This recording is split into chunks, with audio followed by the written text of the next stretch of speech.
only thing we have to Beer. is Beer. itself.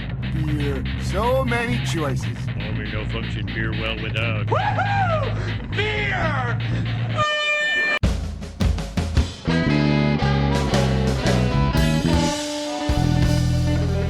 Hello and welcome to another episode of Beer Busters, where we're going to bring you the news and reviews of some wonderful brews. My name is Dan Baker, joined as always by my co-host and brewologist, Steph Hefner, and our from entertainer, Wayne Baker. And now today we are somewhere I was very excited to learn that Steph got us recording at. We are on location at Moo-Duck Brewery, and I'm very happy to be here. We have two people with us who were kind enough to donate some time to us, so if you guys wouldn't mind introducing yourselves. I'm Kristen. And I'm Mike. And Mike, Kristen, and Mike, thank you guys so much for inviting us out here. I'm really looking forward to it. Thanks, guys. Yeah, and I have to say, I already had a cupcake. It was delicious. It was phenomenal. It was the stout one, and I'm probably going to get another one before we leave, so Nice. it's delicious. The food so far looks good. Steph had the chips and salsa, and that looked great, and I'm excited to try the beers. So let's get into some business.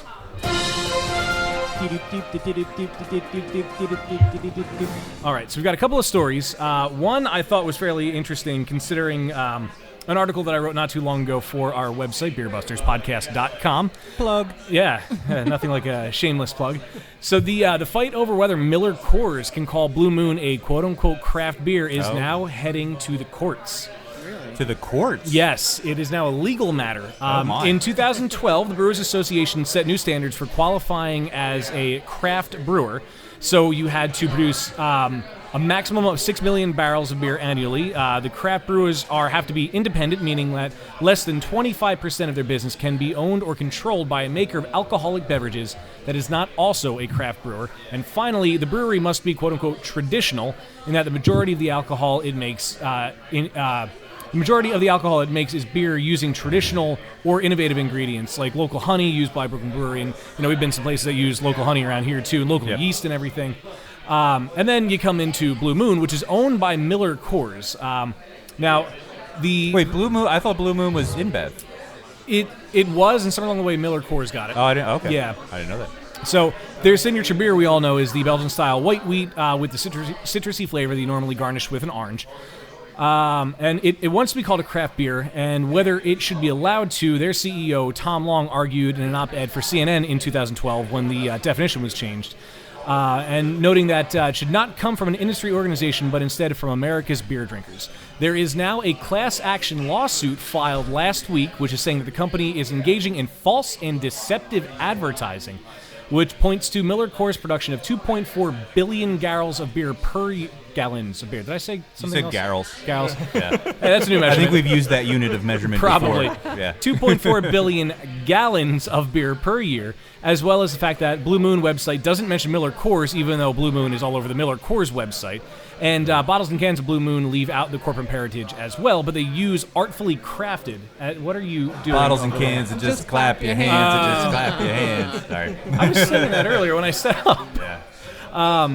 But by marketing their product as artfully crafted, the suit says MillerCoors is taking advantage of the premium that beer aficionados are willing to spend for real craft beer without actually delivering it. So, if I may interject for a moment. Please. Do they anywhere in Blue Moon's advertising call it a craft beer? Like, do they use that phrase? From what I've seen, it's just been artfully crafted. Artfully crafted. Yeah, okay. I think they do consider themselves craft beer, and right. MillerCoors has gone on to call them craft beer. This is probably most arguably their most craft beer that they have It's under their parentage. craftiest beer. Yeah, it's crafty, Yes. if you will. But they're not the only ones that do this. No, Yeah. but there I think are a lot of big beer companies that Right. create what they call them crafty Yeah. beers. Yeah. Mhm. And nowhere on the label does it say that they are actually owned by InBev or MillerCoors. But if the heart of the lawsuit is that they're being deceptive by calling it a craft beer and they don't actually call it a craft beer anywhere, like I don't know what if the Brewers Association determines what qualifications you have to call yourself a craft beer, and I don't know if that then means that you can use the word craft or the phrase what are the specific technical. Now there's a quote in the story a little further down. So Paula Gatza, who is director of the Brewers Association, said that Blue Moon should not be considered a craft beer, quote, because it's owned by MillerCoors. So somebody at the Brewers Association also agrees that Blue Moon should not be called craft, and they should not market themselves that way. The suit doesn't talk too much about the label of the beer, but they do note that they're using their artfully crafted in advertisements more than on bottles. So ads you see on TV, in print, more so than the actual vessel of the beer. But it's going to be interesting to see how this plays out. I'm hoping we'll see updates for this pretty soon down the road so we can do a follow-up in the near future. And I wonder if other class action lawsuits will follow. Right. If this... Especially if it goes and wins. Yeah. That's the thing. If they win, it's going to set a precedent, which can spark how many others against those crafty beers that they have out there. So it should be interesting to see the way that plays out. Now, there is another story I have, which there's a video in it, and Wayne, I'm going to make sure I send you the video so we can link it through the website or embed it or whatever. And what's that website again, Dan? You know what? It's not Thrillist. No, I meant where you can see the video. BrewmastersPodcast.com. Which is not Thrillist. You'd let me finish. Sorry. So down in good old Argentina, there's a company called Salta Beer, which is the sponsor of the Rugby Union of Argentina, and they are helping players recover from their injuries in a not-so-traditional way. So the company explains that, basically you're going to get injured when you play this sport. It's just kind of the nature of the beast. You're going to have broken bones. They're going to heal. But when you lose your teeth, they're not going to grow back. So they hit on the idea of creating a useful tooth replacement, which is not just handy for tackling food, but is also for opening beer bottle caps. That way, the story says, if you invite an Argentinian rugby player to any party, you'll be sure to have a bottle opener on hand, or rather not. Now, the only downside of that is you're going to have to let somebody else stick your drink beer in their mouth before you go to open it. But it'd be kind of cool. And they had a picture on there that I'll see if we can send over as well. Yeah. It's it looks like you might expect it. I've never thought I would say this, a tooth and bottle opener to look like together. I don't know what I would expect a tooth bottle opener to look like. Well, go to beerbusterspodcast.com and you can find out. What if it comes out? I mean, you can put some really good effort into opening a beer bottle sometimes. Yeah. You could, yeah. Ouch. Well, the choking hazard, the bottle cap. The bottle cap, Yeah. I would think that would be a little dangerous. Well, I mean, if they're rugby players, they probably live on the dangerous side anyway. Yeah, sure. Yeah. So, I mean, the video is kind of cool to watch. Like I said, it'll be up on beerbusterspodcast.com. But that is all we have for the news, because we have two people at the table from Moo-Duck with us, Kristen and Mike. Thank you again, guys, for having us out here. Yeah, thanks for coming. It's what I like to always point out with the background noise that you hear is it helps people know that we're not liars, that we are actually here. And it's a pretty good crowd, I have to say. And it's not a Saturday, so I can't sing a popular Piano Man song. But no, it's a nice environment you have here. And you guys, as I've been informed today, today's your six-month anniversary. You've been open for 6 months to today, which is awesome. Here today. Congratulations, guys. That's awesome. So when did the idea for Moo-Duck come around? Oh, wow. Well, we were homebrewing a really long time. Should we tell it how it actually happened? Yeah. Oh, the truth. We're going We to want the truth. About 8 years ago, he asked me for a homebrew kit for his birthday. And that's where it started. Ladies. Long time coming. I say it was the best present. She probably disagrees. But I think Rich might have similar feelings. Yeah, he bought me my first homebrew kit, too, for a Christmas present. And it was all downhill from there for him. He's not listening. We're talking about him. He's like, what? I heard my name. He's even got his earplugs in. He doesn't want to listen to a word we have to say. It's bad enough he had to drive us here. Yeah. But we did the national progression. It started just as a fun hobby, and then it was literally almost every weekend we were brewing, a lot of times multiple times a weekend. We progressed into doing our own recipes, and that grew into doing recipes for other people, and yada, yada, yada, entering competitions and doing really well. And We started getting requests for weddings, for cool. anniversary parties, they wanted certain beers brewed for them. We made labels for the weddings and that kind of thing. So we knew the craft beer was still rising and continues to rise, which is awesome. We think every little town, like Elizabethtown where we're at, should have its own little brewery, and we wanted to be the people to fill that niche here in our town. Yeah, and so far everything I've seen about Moo-Duck has been just stellar. And I know we had Andrew Rothacker on a few episodes ago, who's in the Lancaster CSB. Yep. He brought one of your beers, but I think it was the stout, Yes. wasn't it? Yeah. Delicious. Yeah. It was phenomenal. Oh, and he had that cool growler tap thing. Yes, on that's it. right. Yeah, that was pretty cool. Yeah, that was awesome. So what was the first beer that you decided would be a Moo-Duck go-to? I don't know. That's a tough one. We've always been probably the most proud of our honey basil beer. Okay. As you'll taste later, it's a pretty unique beer, and it's really different. Not many people are using basil in beer, so we kind of dig that, and it's one of the wife's favorites. So that has to be on there. Of course. Exactly. Yeah, Yeah, yeah. that has to be on the menu. So why Elizabethtown? I mean, you have a great location here, right across from the train station. But what brought you to this area? Yeah, Because we live here. We live here. Yeah. Fair enough. I told him if he was doing this, it had to be where we lived. That's really the reason. Yeah. So, Kristen, I assume that you were not big into the home brewing, and Oh, he kind of drug you into this. Well, he did, but I would help him Yeah. every weekend brewing. Quality control. Quality control. control. That is the Yes. best job. Yes. Taste Yes. tester. Taste That's another tester. Yeah, one. he just brews every week, and I take care of everything else. Somebody has to. Yeah. That's right. That's absolutely right. So you guys, you have a 1.5 barrel system right now? Yeah, we're brewing out of 55-gallon stainless steel drums. Going into, we have 5-barrel fermenters, so we have plenty of space. We do double, triple batches sometimes to fill up those. We also have some homemade fermenters, just food-grade plastic drums that we ferment into that actually work really well for single batches. So, 1.5 barrel for up to 5 barrels at a time if we just brew like crazy for a day. And talk about this space. I'll never forget the first time I met you guys early on that first month, and the way you described the transformation of this space. Yeah, we did it all. I can't say ourselves. There's a couple handy people in the room here tonight that really helped us out. But we had almost a blank space here, and we did all the renovations ourselves. So A really good visual is on our Facebook page. And you can see what it was just an empty space. You can go picture to picture to picture, the timeline to see what we did in here. So everything in here is handmade, built, Yeah, we started renovations in January. We opened November 1st, and it was pretty much every weekend, every minute we had here doing the renovations. So it took us that whole time pretty much. Everybody says, well, did you get held up? We did get held up a little bit through our application process, but honestly, it was good for us because it gave us just enough time to get everything done that we needed. And you were still working full-time jobs during all of that, too. Yeah, still are. We're still working Still now. are now? Yeah. Wow. Yep. We call this our second full-time job. Yeah. Sounds about right. Yeah. What was it like scaling up from the home brewing to the 1.5 barrel system that you have here? What was that process like? Yeah, we use recipe software, which certainly helps. But this system does react totally different than what the homebrew system did. Things like hop utilization and things like that were vastly different.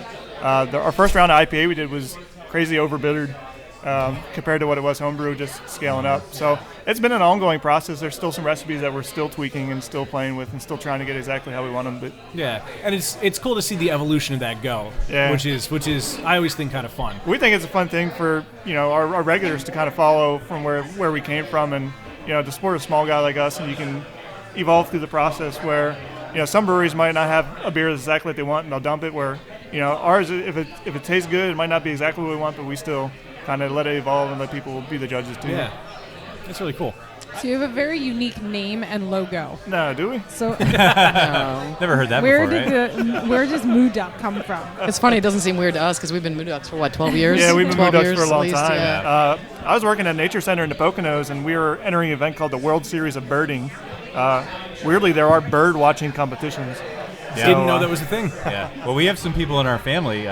Yeah, no, they do bird watching. I just didn't know there Doug was like and a David, competition. yeah. for Yeah, it. this there's a World whole thing. this World Series of Birding is a 24-hour marathon to identify as many species as you can in the entire state of New Jersey. It's run by the New Jersey Audubon Society. So a group of friends and I were working at that nature center. We were running that event, and if you look at the team names, some of them are kind of clever. There's a logger head strike, which is kind of a fun name, but a lot of them were just kind of boring, generic, like the Eagles or the Falcons or something kind of stupid like that. So we decided we were going to do something totally wacky that just made people think, well, I wonder what the heck that means. And I will say there was a Russian member of the team who was the one who suggested Moo-Duck. So if you know anybody from Russia, you can ask them what the We true... try not to let that out. The Russian thing. Because people will know then. If you want to know the true meaning of Moo-Duck, you can ask somebody from Russia. So Moo-Duck is a Russian word? Like Yes. spelled differently, obviously. It may be. And It may be. It might mean something. We'll just say slightly- we have a lot of people who check our website out that are from Russia. Okay. They're not looking for beer. No. Okay. Fair enough. We'll leave it at that. So who came up with the logo? The logo is pretty awesome. We just honestly sent it to a generic online. Well, we company. had a logo. Yeah, When we had an original logo with the birdwatching team. We had T-shirts and everything. And, Oh, okay. Yeah. And from the birdwatching team, we should also say like we had the home brewery had its own name, so it was Moo-Duck Home Brewery. Okay. And we had a kind of logo that we had made way back then for that event. It just stuff, got a so little prettier. It just got cleaned up a little Yeah. bit. And, that's cool. yeah. Very So nice. it's a cool little logo. Yeah, I like the name too. My cat's name is Moo, and I found myself calling her Moo-Duck after I had her the first time, and it's kind of stuck since then. So I kind of have a Moo-Duck at home too. Your cat didn't come from Russia, right? No, not that I'm aware of. I mean, Okay. she was 9 when we got her, so I don't know. That's funny because one of the beers on tap here is named after our cat, Really? Mistopheles. Oh, that's All the beer names have a family, nature, or animal. One of our animal kind of like connection. So there's Yeah. a theme to it. That's cool. That's Now, cool. one thing I like that I saw with the list on the wall over there, not to shamelessly self-promote again, but a while ago I wrote a gluten-free article on our website, and that I was drawn to that. So what inspired that gluten-free selection? Yeah, we were homebrewing that one for a long time for one of Kristen's coworkers. One of my coworkers has celiac, and she needed a gluten-free beer, and she finds that it's very difficult to they're really get a tough good to one come out across. there. Oh, And she yeah. couldn't find one she liked, so she knew that we did this. So about 4 years ago, I'd say we started brewing a gluten-free for her. So we tried one, made it like an IPA. She did not a lot like of times that. with the sorghum extract, which is kind of a little bit bitter to begin with. A lot of people just dump a pale ale or something like that into it, and she was not into that style. We learned So now pretty it's like a quick really that- nice, light, refreshing summer type. It has the orange blossom honey in it Yeah, as so well. we did a lot of orange blossom honey, some orange peel, and a little maltodextrin for some mouthfeel, and it's actually a really nice summer beer. It's named after her. So Yeah, it's There we Barb. go. Barb's she comes gluten-free. in. Yeah, she's the only one who can get a growler fill because he only does 5 gallons. Yeah, we're at still a time. doing it Right, literally yeah. on the old homebrew system. We Yeah. bring that out, and Yeah. brew it up just for that. No, it's really cool. I mean, that's something that a lot of people are going to look for, and you can't really find much that's good No. and reliable with it. So that's No. good you guys have that. I Yeah, like a lot that. of people comment, that they don't like gluten-free beer, and a lot of people say, "Well, that's the first gluten-free beer I had that actually tasted really good." Yeah. So That's awesome. kind of one of our signatures. And you Yeah. also recently started serving local wine here as well. Yesterday. Yeah, just this week. Oh It wow. started yesterday, very recently. Very recently. I've been wanting to have wine because I think that if the woman sometimes the woman doesn't like the beer. If she's happy, the guy can stay longer, and everybody's happy. I'm a wine drinker myself, so we had a thing at the Vineyard at Grandview a couple months ago where we served chili. They were doing like highlighting local breweries with their chili, and we'd served one night, so we kind of started a partnership with them. And we went out and tasted them this Sunday and picked ones we like, and now they're on tap. I mean, kind of on tap. Available. And you mentioned the chili. A lot of your food items are also local, or at least the everything. ingredients are. Everything on the menu is within a 30-mile radius. Oh, that's That's really awesome. cool. Yeah. Yeah, a lot of it we try to get as close as possible. Even And everybody says it's much difficult. of it's sourced within E-Town, but Yeah. you might have to make a couple extra stops. But rather than order from one generic kind of food place, Somebody has to make gonna it. make I actually snorted at that. Every woman understood what that meant. Yep. You only needed the snort. But we hear a lot from people, oh, it's so hard or it's more expensive to do local. It really is not that difficult, as long as you have a car that has really good gas mileage, it's fine. Now, the sausages are from E-Town, all the meat and in the chilies from E-Town. The cupcakes The are made cupcakes are in from E-Town. Cupcakes. Yeah. Oh, Yeah. cupcakes. Yeah. The hot dogs are from Denver, PA. Oh, so okay, everything's cool. close. New Holland is the jerky, right? Yep. Yeah, everything. Nice. And the cupcakes are all made with one of your beers, Yes. correct? Yep. And are there always different cupcakes on? Well, the chocolate stout is always on, and As well it should be. yeah, and then anytime we have a beer flavor that they think kind of sounds interesting, we had a maple pecan brown beer that was on like a month ago, and they thought that sounded cool, so we ended up with maple pecan cupcakes. And now I'm going to give them the Double D Blonde to make blondies with. Nice. Yeah. That's really cool. I feel Yeah. like they should make a spicy toad cupcake. Yeah, That could you would be like fun. that. I know, That right? could be Wouldn't fun. it? I can That think could of be very one fun. person that would like it. I've had jalapeno brownies before. That just Really? sounds They were wrong. really good. I've never heard jalapeno Sounds brownies. weird. Yeah. No, it's amazing. And I also see up on the counter the spent grain. Are those dog treats? Yeah, I make those too. Cool. Oh wow, yeah, I didn't notice that before. Unless you're eating it, then it's granola bar. We do. Some people have eaten them here. Really? I mean, you gotta try it. That's a pretty Dog neat treat idea. or human granola bar. Yeah, We've had whichever. them, yeah. One or the other. One or the other. We do Whichever two you things prefer. with the spent grains here. The 99.9% of them go to Jubilee Heritage Cheese Farm in Middletown, and she feeds them to her cows. Okay. And she also has a Heritage Cheese Company, and we buy her cheese, and that's in our meat and cheese dish. So the cows are that's eating kinda a nice little circle. I always say Yeah. the cows are eating the grains and pooping out the cheese. That's what we serve here. So it works out pretty well, and their cheese is amazing. And then I make those dog biscuits, which are great. Now, you guys also have a charity that you support monthly here as well. Quarterly. Quarterly. Yep. Yeah, it's again, we really pride ourselves on being local, and another way for us to give back to the community is to always have what we call charity beer on tap. We rotate it every quarter, basically. So just today, the E-Town Rotary Club has become the new charity beer company for us. And they choose the beer? They choose the beer, yeah. And which one? They are choosing the Irish Red. Irish Red, nice. So we're They're calling it Rotary Red. Clever. Very nice. Very nice. Nice. It So you works. mentioned earlier having that your smaller fermenter for the small batch.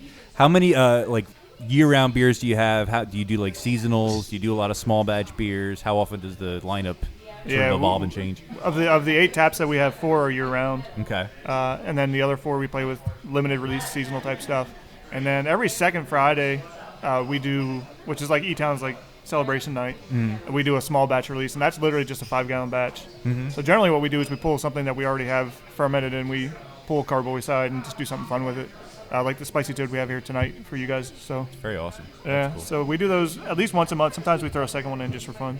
All right. Well, now that we've gotten to know the people that are here with us from Moo-Duck and more about Moo-Duck, let's do this. Beer me! Beer me! Beer me! Beer me! All right. Now I have to say I like the name of the first one. How did this name come about?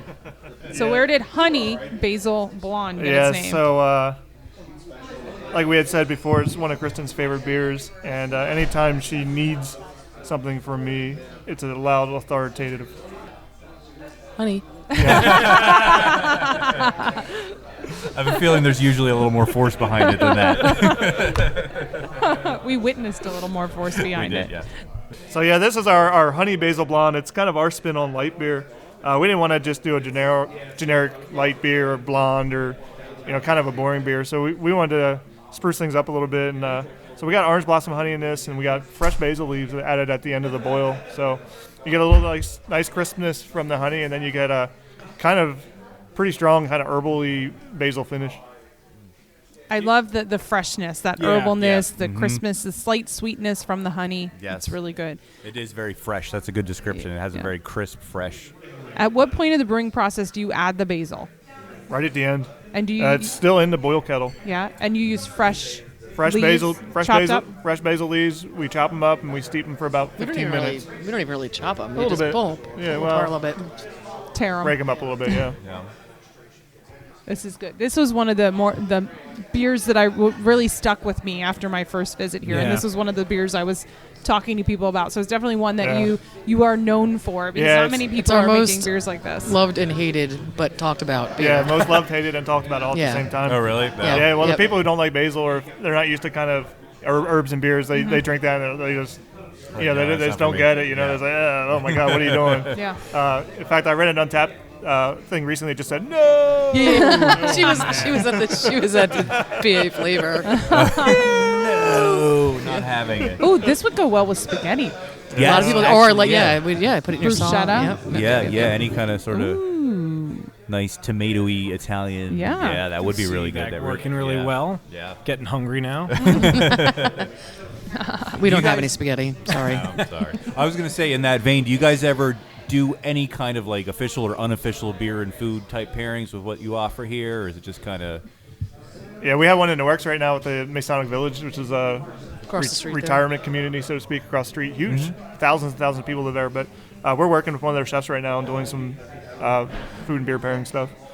So coming up soon, we haven't done anything yet, but it's one of the things we definitely want to kind of get into a little bit more.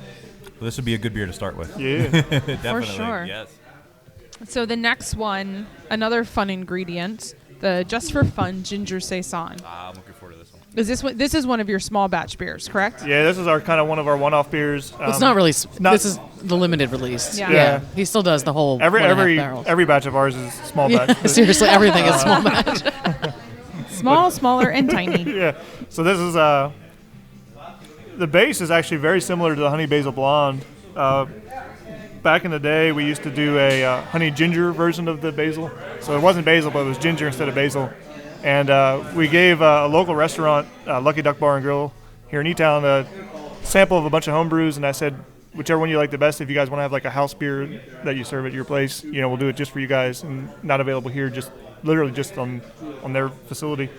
So they ended up picking honey ginger, and it was one of our favorites. So we said to ourselves, well, what can we do that will twist this beer up and we can still serve it here? So we used the same base recipe and just threw some saison yeast instead of our normal house yeast. So kind of just for fun, we decided to make that little twist.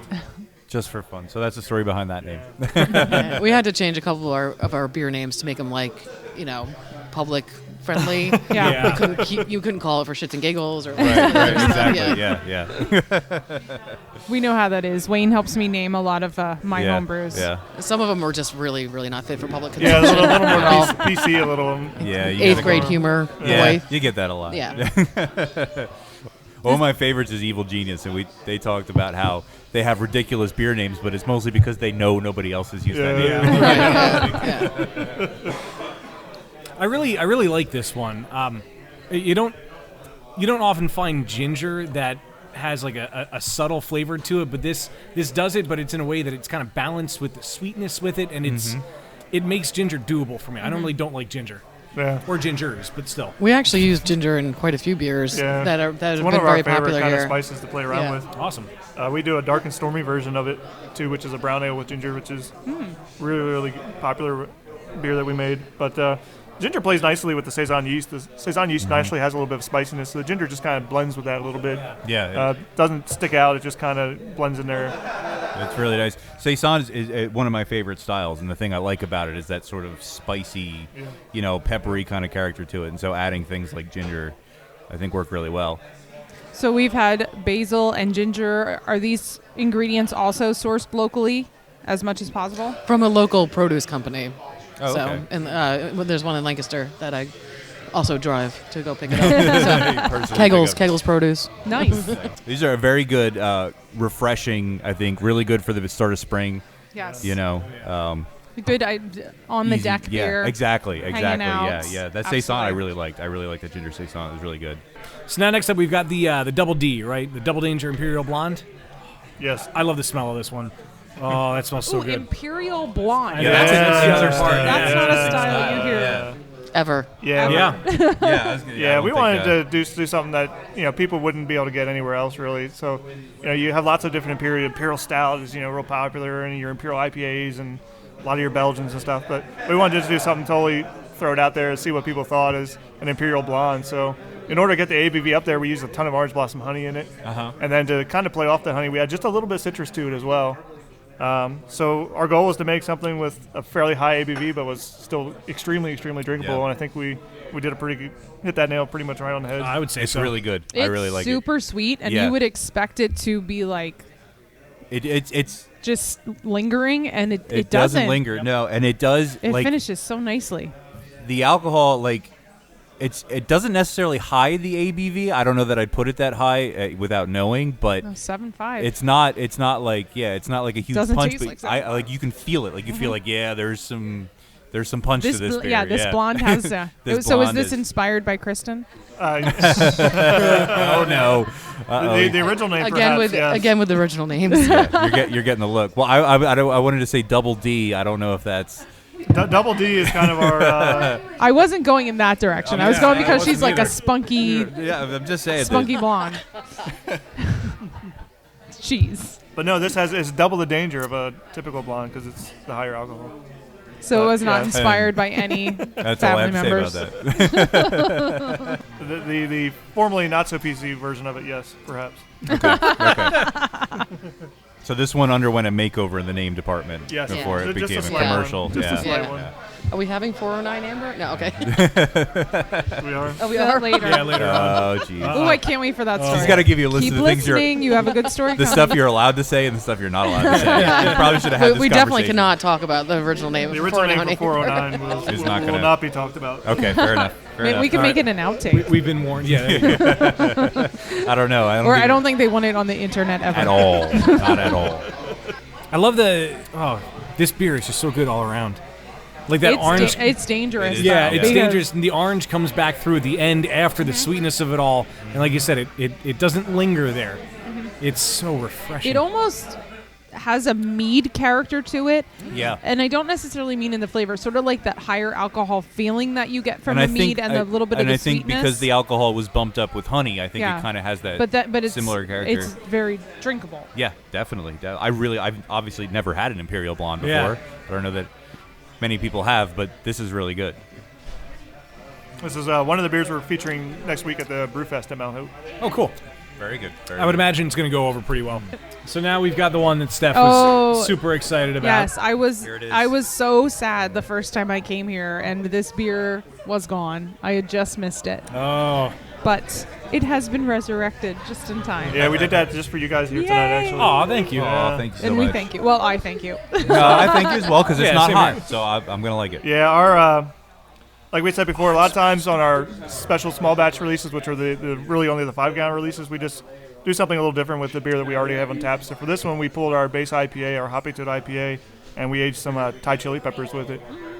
And first time we made it, it ended up living up to its name, Spicy Toad. It was spicy and hot. Where this time we wanted to kind of make it a little bit more the peppers and hops kind of blending together and not necessarily being spicy. Yeah.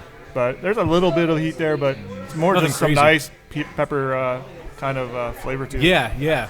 Yeah, the flavor is just. I haven't tasted Amazing. it yet, but I really love the aroma. Yeah. I love that it's got the hop character of the IPA, but then the peppers are in there. Like you can feel that sort of that peppery kind of hits you in the back of the throat when you smell it. I was at a German bar outside of New York City, Ooh. in Jersey City on the Jersey side, and I had a Hofbrau, just the regular old Hofbrau original, and it happened to be their chili weekend at this bar, and you could get it with Thai chilies in it. And this brings me back to that. Oh, yeah? That liter of Hofbrau was amazing, and this just takes me back to sitting in that beer garden and having that beer, and it's so good. You should. I would like to recommend, for a small upcharge, you should offer fresh Offer Like a Chili. chili Yeah. garnish. Garnish a chili it, yeah. garnish. Yeah. I would totally pay for that because I would love to just like break one open and Just- bite it yeah. and we drink had that the for our beer. Twitter picture today, right? Yes. Yes. Yes. Which we retweeted, so you have people you can go see it. Yes, that's Awesome pretty picture. This is really good. I like that it's not super hot because I'm not crazy like Steph. But I love pepper beers where it doesn't burn my face off, Yeah. and where you get the nice pepper flavor Yeah, as the opposed to flavor's just the awesome. sting of it. But yeah, it's got an awesome flavor, and I think it complements the hop character Yeah, as well. everything just Yeah. goes well together. Yeah, the Really- blend is there so perfectly. What hops are in the Hoppy Toad?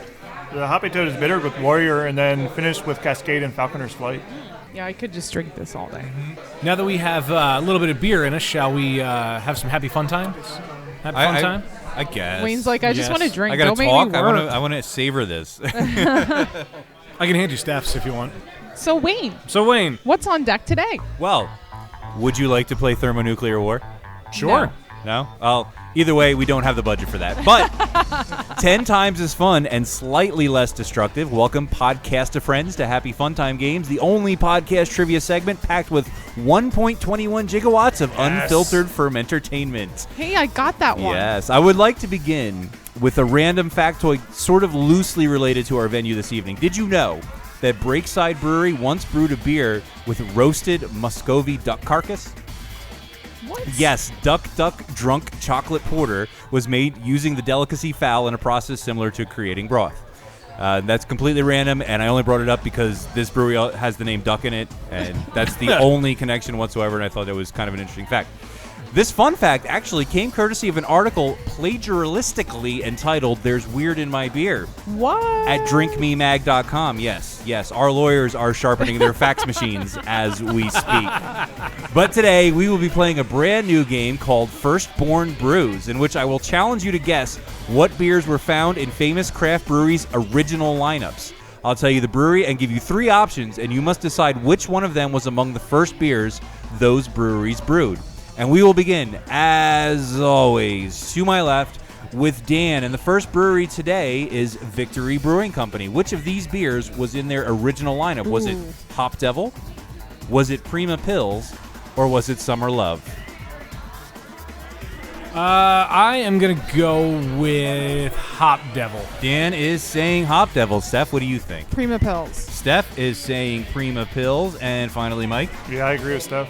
Agreeing with Steph, usually a good idea, but not in this case because Dan was actually correct. Woohoo! It was Hop Devil. Victory was founded in 1996 by Ron Barchett and Bill Kowaleski in an old Pepperidge Farm bakery. Victory's first 3 beers were Victory Fest Beer, Brandywine Valley Lager, which is now Victory Lager, and Hop Devil Ale. Hop Devil, one of my first craft beer loves. Moving on to Steph, and the next brewery on the list is Dogfish Head. Which of these was an original Dogfish Head offering? Was it 60 Minute IPA? Was it Shelter Pale Ale? Or was it Indian Brown Ale? Steph, who was recently there and saw the original system, which of these brews was brewed on it? I'm going to go Indian Brown. You're going to go with Indian Brown Ale, a very excellent beer. Mike, what do you think it is? Shelter Pale. Mike is saying Shelter Pale. And finally, Dan? So what was it? Indian Brown, Shelter Pale, and 60 Minute. Oh. I'm going to go 60. You're going to go 60 Minute. That is not correct. I know it's not 60. I think 90 was before 60. Was it really? Oh, wow. I don't know the answer to that, but Mike was correct. It is, in fact, Shelter Pale All right. Ale. Vicky, Shelter Pale Ale was just the answer to the question. Shelter Pale Ale was just the answer. That's Vicky's favorite. There you go. It was an original Dogfish Head beer. Do they still make it? I thought they were not making that anymore. Only on tap every now and then. Okay, cool. Dogfish was founded in 1995. It was Delaware's first brew pub. It was the smallest commercial brewery in America at the time. Their very first batch, Shelter Pale Ale, was brewed on a system which essentially was 3 little kegs with propane burners underneath. And you can see a picture of it at beerbusterspodcast.com. You can see a picture of it at beerbusterspodcast.com from Steph's recent visit to Dogfish Head. When the doors to the pub first opened, they brewed 3 times a day, 5 days a week to keep up with demand. And moving on to, I guess, even though Kristen has joined us again, you're not gaming. Could, I guess. All right. We're gonna let you answer this question. Which of these beers do you think was an original offering from Stone Brewing Company? Was it Stone Pale Ale? Was it Stone IPA? Or was it Arrogant Bastard Ale? You're first. Yeah, you're Yeah, first. you're turn. first this time. You just I said came that. back just in time. I would say Stone IPA. You're gonna say Stone IPA, okay? Mike, what do you think the answer Yeah, I'll is? say Stone Pale. You say Stone Pale or Stone IPA? Stone Pale. Stone Pale, okay. Saying Stone Pale. Dan, which one do you think it is? I'm going to go Pale Ale. You're going to go Stone Pale Ale. I'm going to say Arrogant Bastard just to be different. You're going to say Arrogant Bastard just to be different. Not a good strategy. The Damn correct it. answer is, in fact, Stone Pale Ale, which means Dan and Mike were correct. Do you know why I know that? Why do you know that? Because if you were listening to a recent episode You of know, Beer Busters yes. podcast, You know Clearly, that I don't mentions- listen. that They are recently- discontinuing and it. they open sourced Yes. the recipe. Yes, they did. it was Oh, when we yeah. had Luke and Trevor on last time because I got corrected Shut up, by them. Luke. Shut up, Luke. Founded in 1996 in San Marcos, California, Stone Brewing has been voted by readers of Beer Advocate as the #1 all-time top brewery on planet Earth. Ever. Ooh, Yes. ever. Period. Drop mic. Drop the mic. Don't The drop the first mic. keg of Mics are Stone. The first keg of Stone Pale Ale was sold on July 26, 1996, to Vince Marsaglia of Pizza Port fame. Arrogant Bastard Ale was unleashed upon the world on November 1st, 1997. Moving on to our fourth and final brewery, and Mike's going to go first on this one. This is Rogue. Which of these was one of Rogue's original offerings? Was it Portland State IPA? Was it Dead Guy Ale? Or was it American Amber? We'll go American Amber. You're going to go with American Amber, Dan. I am going to go with Dead Guy. You're going to go with Dead Guy Ale. Steph, which one do you think it is? Oh, jeez. Oh, jeez, that's not one of the options. Well, I was going to say dead guy, but I've been wrong this whole time. But Dan said it, so it couldn't possibly But be right. Dan's been right, and he's beating me. I'll say dead guy. You're going to say dead guy as well, Kristen? I forgot the options. Just say Portland State IPA, She got bored. Dead Guy Ale, or American Amber. I'm gonna go with the Portland State IPA. Portland State IPA? Okay, fair enough. And the correct answer is actually American Amber. Oh, So lucky the guess. one who had it right was Mike. Suck. Yes, in 1987, some like-minded rogues had an idea to start a brew pub. The next year, a revolution in beer began in the basement of the Rogue Public House in Ashland, Oregon. The brewery and pub Brewing a opened revolution. in October 1988 when I was 6 years old, with the brewer housed beneath the 60-seat pub. The first beers brewed were the American Amber and Oregon Golden. And that's our final question on today's episode of Happy Fun Time Games. And we're going to add up the points real quick to see who our big winner is. And would you believe it? It is the person immediately to my right, Mike, with 3 whole points. Dan coming in a respectable second place And that's all we with need to 2 say. points and That's it. 0 points apiece for Steph and Kristen. Although, to be fair, Kristen did not answer the first 2 questions. True. So she only got 2 wrong. You got So 4 she can wrong. have 1 point for just not being here. You all get participation I was trophies. terrible at We're this. all special. We can all be professors of Latin and share the salary amongst us. Okay, sure. Well, on that note, Steph, you should educate us on some stuff. Your beers. No. Know your beers. Steph, what do you got? So spring is in full bloom and the weather is finally warm and pleasant. Unfortunately, this also means that swimsuit season is on the horizon. So whether you work out or count calories, to help yourself get back into swimsuit condition, I'm going to give you the lowdown about beers and calories. Bum, bum, bum. Typically, once you start drinking a beer, you want a snack, and then you get thirsty, have another beer, and the vicious cycle continues. Yeah. And our friends at realbeer.com lay it on the line for us. Consider this. The calories in 3 average beers is about 450 calories. The calories in a Whopper, on the other hand, is 650 calories. Okay, and then you get the large order fries, 500 calories. And, well, according to realbeer.com, if you drink 1 12-ounce beer every day and don't otherwise alter your diet or exercise regimen, then you can expect to gain about 15 pounds over the course of 1 year. Wow. Yikes. So I did some research. That explains a lot. I know, right? Here's the calorie count for some 12-ounce pours of some popular brews. Anchor Steam, 158 calories. Long Trail, 163 calories. Guinness Draft, 126 calories. Magic Hat No. 9, 165. Harpoon IPA, 170. Boston Lager, Sam Adams Lager, 180. Sierra Nevada Pale Ale, 176. And Sierra Nevada Bigfoot, 330. Wow. Oh, my God. Yikes. Why is that one 330 calories? Well, higher alcohol beers, you need more More grain, yeah. grain, more sugars, Yep. more sweetness. So, on the other hand, maybe you'll consider something that's not a beer. So, a typical 5-ounce glass Wait, of why wine. would you consider something that's not a beer? I know. It's but better than the option of a lower calorie beer, which is probably like Miller 64. MGD, Yeah, the champagne of beers. a typical 5-ounce glass of wine. Now, taking for granted that wine varies very much, just like beer, but typically about 125 calories. Now, 1 ounce of a distilled spirit, about 90 proof, is 75 calories. Wow. Really? More than I was expecting. Bloody Mary with 1.5 ounces of vodka, 130 calories. A pina colada, 465 calories. No. Yeah. Long Island iced tea, 225 calories. Martini, 190. Margarita, 300. Mint julep, 210 calories. Yikes. I don't know. I think I'd still go for the beer. What about a White Russian? I don't Probably know. a lot. You can Google that. Yeah. So to compare, though, however, if you're going to choose beer or snack, to make you feel a little bit better, here are some calories on some popular snacks. Something lighter, pretzel sticks or some oil-popped popcorn with butter, about a cup of each, 115 calories, not too bad. Milk chocolate bar, 225 calories. Snickers bar, 280. A large taco, yes please, no, 575 calories. Yeah, banana split, 550 calories. So I don't know, guys. It is that time of year. Giving up food for beer is probably not the best option, so I guess it's time to get back on the treadmill and choose your calories wisely. Yeah, I mean, just drink beer and don't eat anything.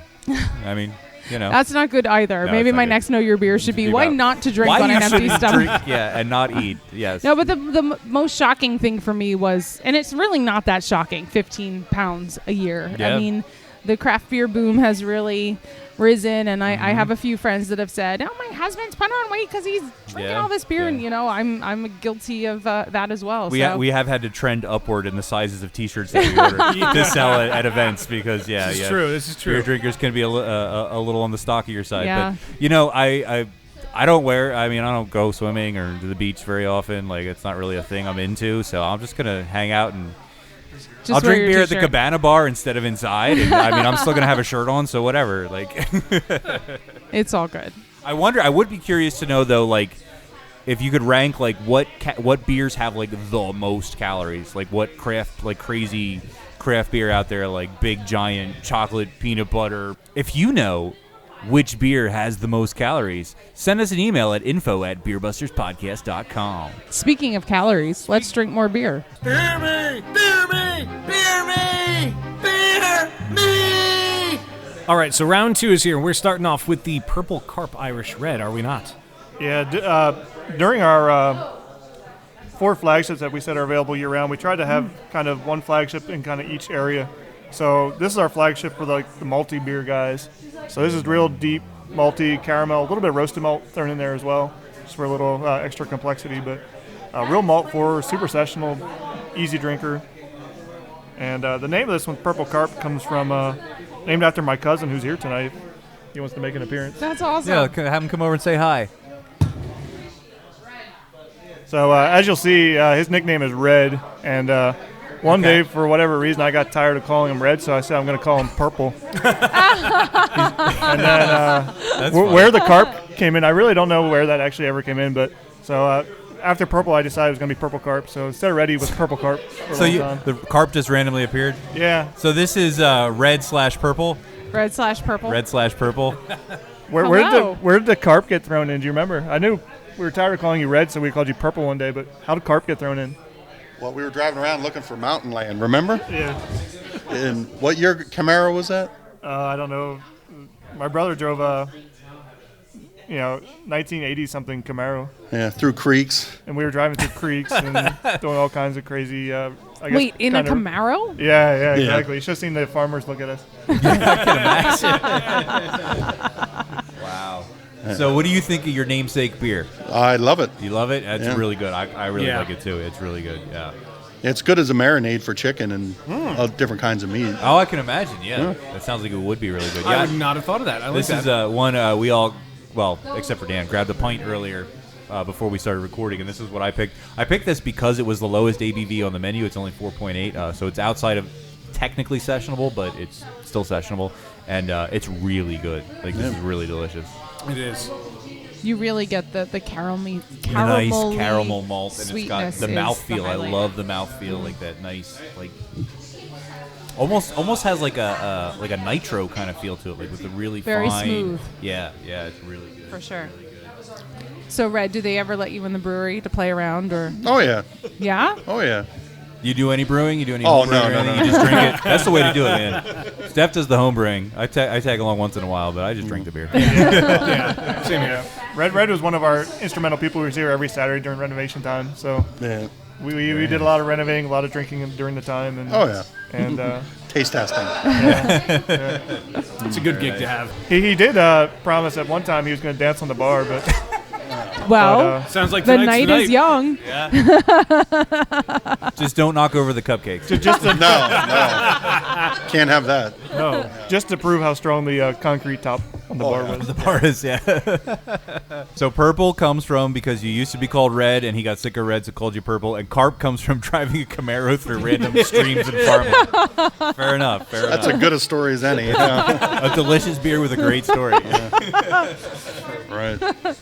Well, Red, thanks for coming on. We Thanks, Red. appreciate Yeah, it. sure. We'll let you go back to the bar so you can continue drinking. I appreciate it. Thanks. Cheers. Yeah, the next beer is our Amber, and 409 is the my kind of ode to Penn State. Mike went where to Penn I State. graduated from, and as you know, there's a former very famous football coach from there who had 409 wins, so that's kind of where the name of that one came from. Okay. Oh. And ironically, we named it before He was giving before they those gave him wins the wins back. back. We called it 409, and we were trying to like stick it to him a little bit.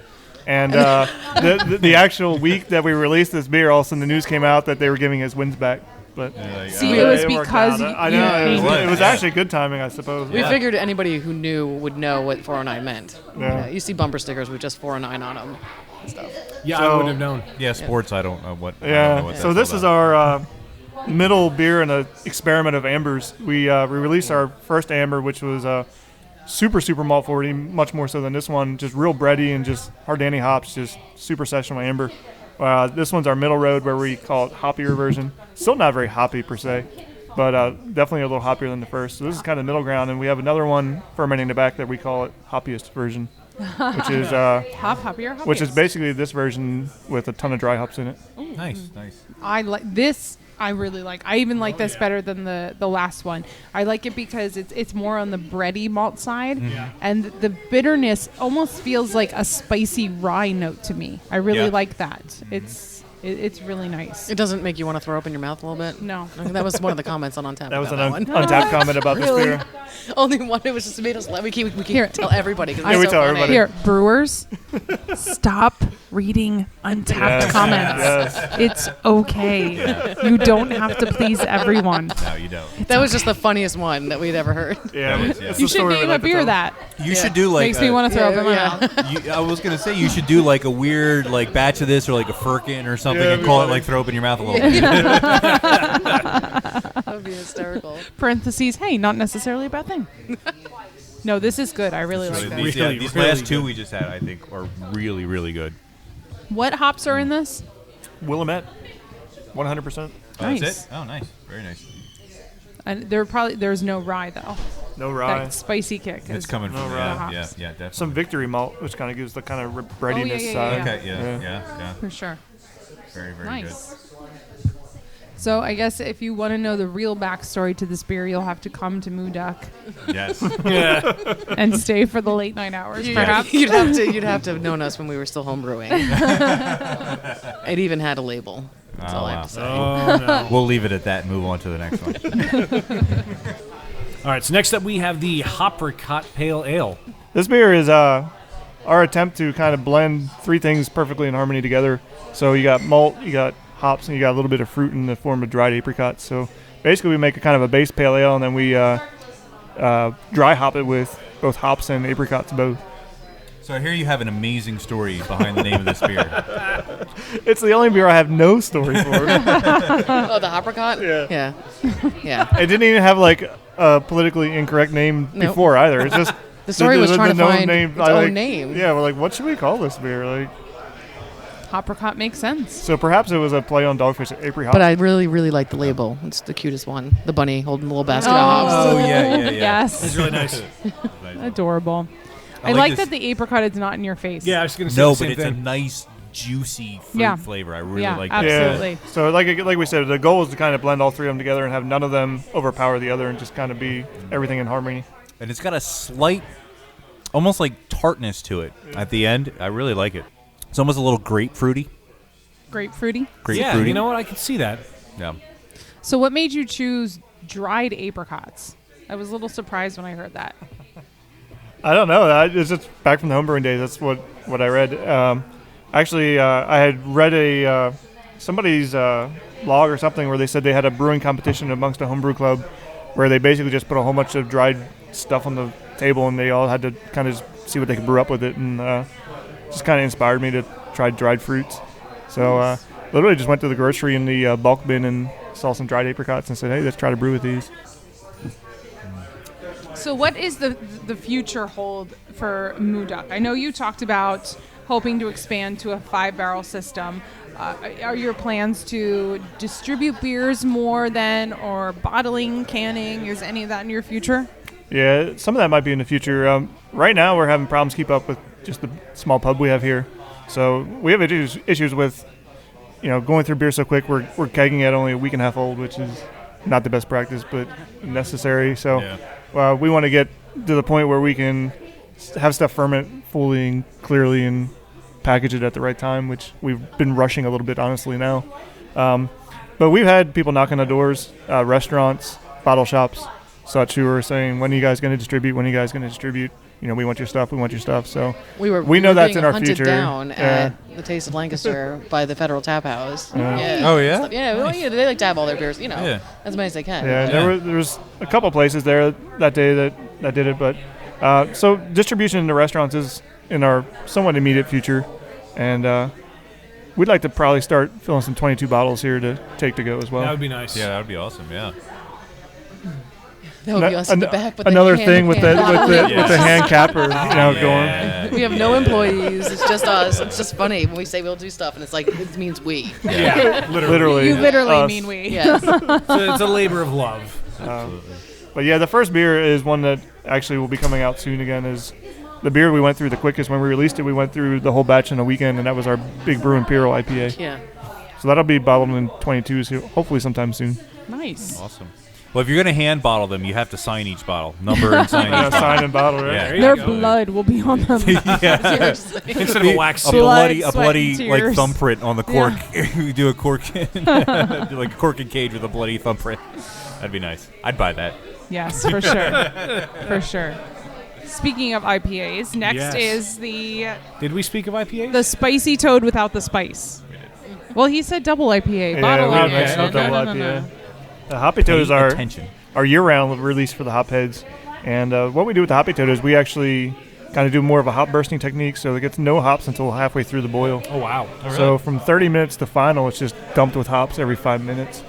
It starts off with Warrior, and from there we alternate Cascade and Falconer's Flight. Falconer's Flight's actually a blend of hops. I kind of get out of the aroma like a little vanilla almost. Really? Yeah. I get bitter. It's all hops.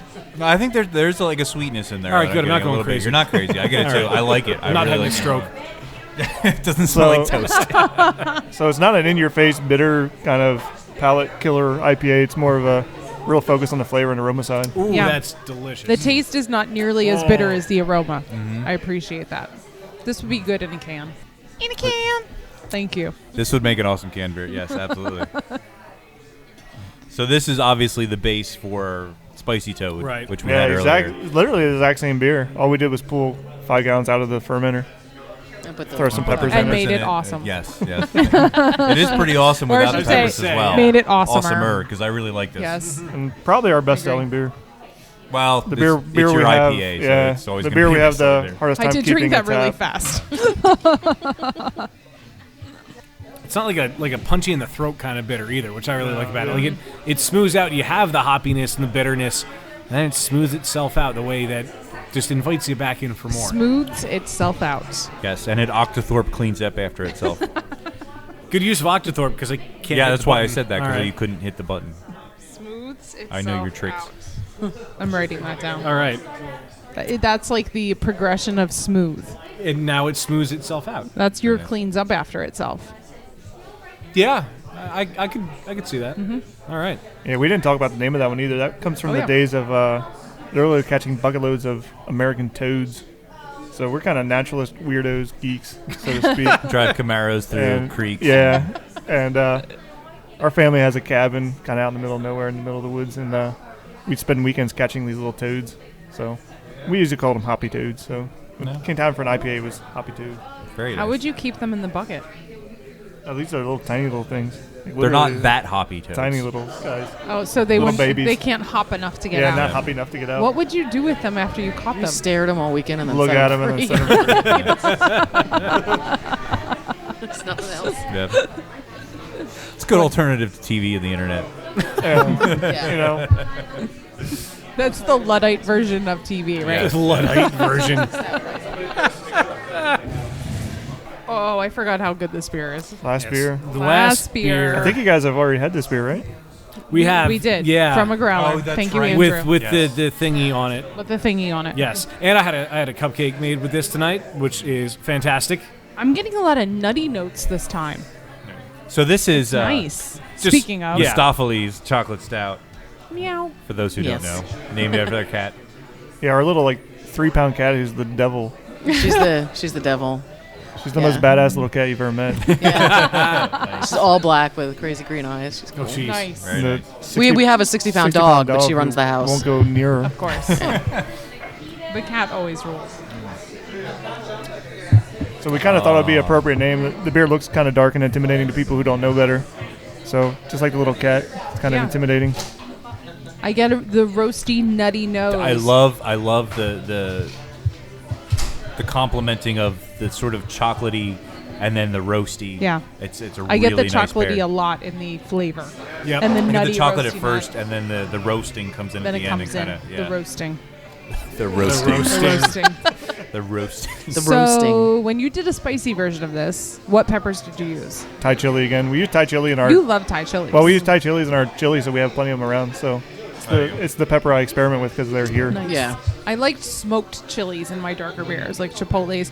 I did a smoked bach recently, a homebrew, and I used smoked chipotles and I used smoked chilies de arbol, or however you say it, from New Mexico, and they were really good. really good. The chipotles didn't have enough heat for me. That's why I added those. 'Cause Yeah, they're spicy. we were at a homebrew competition, and Steph brought along her Randall Jr. and proceeded to add more and more and more and more and more and I more have peppers. a reputation to uphold. Dude, everybody there loved that beer. Like, people were raving about it. It wasn't allowed to be in the competition because Steph was judging, but everybody loved that beer. It was really good. It was good. Speaking of really good beers, this This is beer good. is awesome. So the chocolate in this comes from cocoa nibs. So after the beer is fermented, we drop the yeast out and load it with cocoa nibs. It's been kind of an experiment for us is sourcing different cocoa nibs, and there's a big difference from one place to the next and where the Yeah. nibs are grown and what kind of flavors they give you. This round, a lot of people are commenting on smoky flavors. Yeah, you do get a for lot sure. of smoky flavor. I really like the smoky, roasty flavors to it, yeah. And you mentioned coffee in this beer. We had added some coffee with maple syrup. We made it like a breakfast We do our stout. version of One of our stout. smaller, yeah. Coffee and maple syrup. Yeah, it Can we was- stop by here tomorrow on our way to Harrisburg Yeah, right. tomorrow morning? That's going to be our breakfast. Breakfast. Yeah, we had named March our March was stout our month. quote-unquote stout month because our charity beer that month was the stout. So we released a number of small batches. So we did the coffee maple syrup, and we did the Thai chili stout all in the month of March. Nice. Very nice. So good. So what are some creative small batch brews that are coming soon or that are still in your brain that people can look forward to? The ones in the brain just come at any time, but our next small batch release will be next weekend is actually our honey basil beer that we re-fermented with some Saison yeast and additional lemon peel. Ooh, that sounds really good. That The sounds honey nice. basil just seemed like it would work as a saison just because it's already spicy, kind Yeah. of. So added Yeah. some lemon to it. Very nice. So that will be this weekend, people. As you're listening to this episode, come to Moo-Duck and you can have that beer. Yeah. While you're listening to this episode, if you're listening in your car, wherever you're going, turn around or whichever Go way to you have to Moo-Duck. go to Set get to your Moo-Duck. GPS to Moo-Duck right now. Or take the train. It's right here. That's yeah. it's We- very We good. we get groups of people all the time take the train, stay here for a couple Does it go hours, take the into train home. Lancaster? Lancaster. Is that where it goes? Yep. Nice. You And go all then the way you to could Philly. take it to Philly, yeah, Yep. for sure. Hey, There you Yeah. go, Dan. There you go, Dan. I'm in. Should we try to venture into favorites Spicy territory? toad. Dare we ask? Not a question. I kind of knew It what was yours so was good. going to be. I don't. Wayne? Jeez. You were even taking notes. I was, and I can't. It's hard when we try 9 beers. Okay, I'm gonna say the purple carp I really really like, and the 409 amber. I liked the 409 Amber was really good. The double D, the double danger blonde was the most interesting, I think, because I've never had an imperial blonde. That was really good, and the Mistopheles we ended with was delicious. Yeah. Oh, The yeah. spicy toad was my type of pepper beer because it wasn't super spicy and it was delicious. So I don't know. I'm just rambling on and on and on because I can't choose a favorite. But those are like the big highlights for me. Okay. We've been letting ourselves off the hook way too much, by the way. Well, it's We just have. hard. I mean, we drink a lot of really good beers, and we had a why lot pick of a really favorite? good beers tonight. Yeah, like This is why flights exist. Yes. yeah. I Dan? think for me, if I had to pick one, it would probably be I don't even know what you're doing. Just don't even think about it. It would probably be the hoppy toad. I want it in my mouth. Fair enough. That is true. That is true. It's Thank you for that addition, Dan. It's a good drinkable IPA. It's great. Yeah. So, good. Sophie's Choice. Sophie's Choice. You guys, when you're here, what do you want to drink? What's your favorite What beer? did you come to the table with? I came with the spicy toad because it's a release tonight I haven't had a full pint of yet. All right. Oh, it's only because he hasn't had it yet. But what's your favorite? Oh, man. You know, as a brewer, that's like an impossible question to ask. But Yeah. I find myself liking that double D Imperial Blonde, actually. That's what you were drinking too, right? So That's the point different, you brought and to the table. Apparently 16 ounces of it too, which is great. Which is the the highest the ABV bartender beer you got in guys trouble. have right now, at least. Yeah, 7.5. I don't know. I'm probably, if you look overall on the stuff we released so far, I'm probably the Big Brew Double IPA. Okay. And when is it coming back? I got to taste it tomorrow and see if we're kegging it yet. But That is a beer that people were Yeah, waiting outside for the day we released it. Wow. Like we had a group of people because they knew they had tried it at what was it at Beans and Brews last year. Festival, Yeah. And you'll post on your Facebook page when it's People coming. they Try the follow us best. on Facebook and they know when stuff's coming out. Nice. Very nice. So facebook.com/Moo-Duck Brewery. You got it. Perfect. Sure. Cool. And is Twitter the same thing at Moo-Duck At Brewery? Moo-Duck Brewery. All Yep. right. Instagram? No. I try. I can't figure it out. Well, I have like I have like 50 here's how it followers. works. I can't even. No. Take a picture, post it, #craft beer. That's all you have to do. And don't forget to add a filter. Oh yeah. I don't- Or I don't- hashtag no yeah. filter. Or yeah, I was gonna say, Or or hashtag don't no do a filter. filter and then hashtag no filter. Yeah. And again, with all that stuff, who takes care of it? I think. Oh Yeah. man. Yeah. That second full-time job thing, remember? Yeah. It is. The social media itself is a It's- full-time That's job. a Yeah, it huge, is. huge That is. undertaking. Rich says to me all the time, "Put your phone down. You're always on your phone. always sociing. You're always on your phone." Well, So I guess Kristen has now a third full-time job. I mean, between like shopping and meetings and trying to answer, yeah, it's crazy. Well, she does everything except the brew. brew. All I get to do is brew. But it's hard. It's hard to brew. No. It's hard cleaning up after you Yeah, brew. that's true. That's brewing that's the part's hard easy. part. Yeah. You just stand and watch a clock. Yeah, pretty much. And you squeegee the water too. Don't forget that. Yeah, there's a lot of squeegeeing involved. There's a But lot. I find Cleaning squeegeeing to be fun. fermenters. I do too. That's why I did it. We were at I actually Movie do it Buff. sometimes just to go back there. I just need to squeegee. So yeah. It's like a brewer's Zen garden. Something like that. There's another name for a beer for you. Squeegeeing is fun. Squeegeeing Or is fun. actually, yours is better. Brewer's Brewer's End End Garden. That's a lot better. That's a lot better than mine. That'd be awesome. Or it could be the name of this episode. Brewer's End Garden. Yeah. No. It has been written down, just in case. Okay. In case Dan can't think of anything else. Yeah. I'm running out of ideas. Yeah. There's only so many beer puns that are out there. Oh man! So Facebook.com/Moo-Duck Brewery, brewery or brewing? Was it? Brewery. Brewery. Facebook.com/Moo-Duck Brewery, and of course BeerBustersPodcast.com. It'll all be linked from there.